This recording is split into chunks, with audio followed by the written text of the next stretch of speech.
Yes, good morning, student. So let us discuss about the history of labor laws in India. So labor law is also called as employment law. Right, just a second. Labor law is also called as employment law, right? So when we trace back to the history, then we'll come to know these laws were established by the British government with the motive to protect the labor rights, because labors were I mean to say labor's rights were not protected, right? They were paid very less wages, very low wages, right? And their working condition was very worst, isn't it? And their health issues were ignored, and there were no safety measures also. So because of that, what British government thought means they wanted to pass the legislations. So first law they passed was Factories Act, I think in the 1881, right, with the motive to protect the workers right, not only protecting the workers right, also to end the child labor. And they mandated the 8 hour per working day, 8 hours, right? How many hours? 8 hours per day they have to work.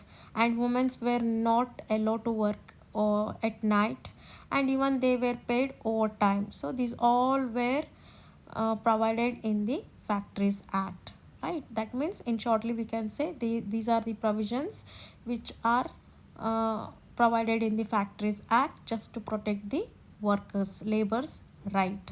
So what are those means? Per day 8 hours, isn't it?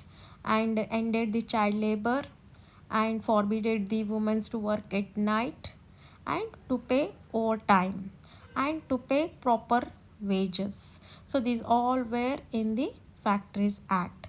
And finally what happened? Still the laws were passed by the British. Like we have Trade Unions Act 1926, Equal Remuneration Act.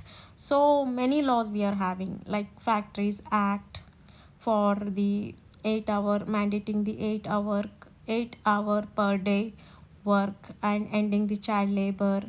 And Minimum Wages Act, it is providing that all the labor should paid fair wages, not low wages, right? Apart from that, we have the workman compensation, where it is cover all the accidental, right? It may be a temporary, it may be permanent disability, right? They have to get the compensation. And apart from that, we have a Maternity Benefit Act also, where all the female can get the paid leave for 90 days, and no employer can terminate from their jobs during those days, isn't it? So apart from that, we have retirement, isn't it? Like gratuity act, payment of gratuity act.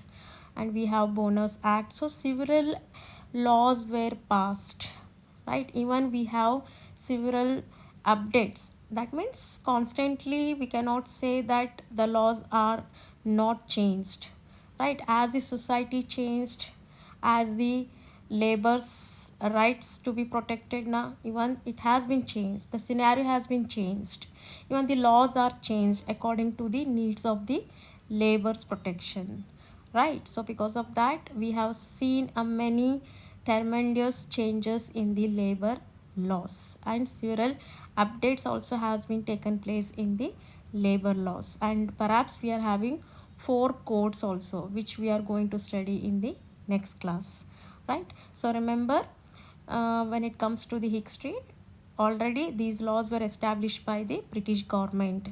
I mean to say, before independence we have got these laws, right?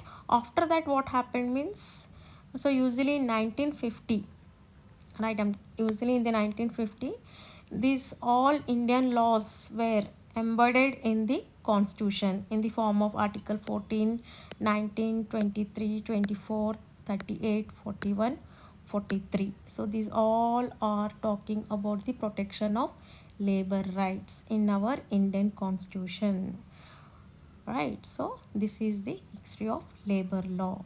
So once again, in a nutshell, I'm going to say, our our labors were not paid proper wages, right? They are deprived from their rights, and the labor rights were not at all protected, and usually there was an restriction on the labors.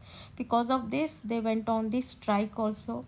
They raised a voice also for that, so that it could reach the government, and ultimately government in the 1950 they have added some of the rights in our Indian constitution, like article 14, 19, 23, 24, 38, 41, 43 of the Indian constitution. Apart from that we have certain laws like Factories Act, Trade Union Act, Industrial Dispute Act, where it solves the dispute of employers and employee, Minimum Wages Act, Employees Compensation Act, Maternity Relief Act, Bonus Act, Gratuity Act. So these all are provided for the protection of labor's right.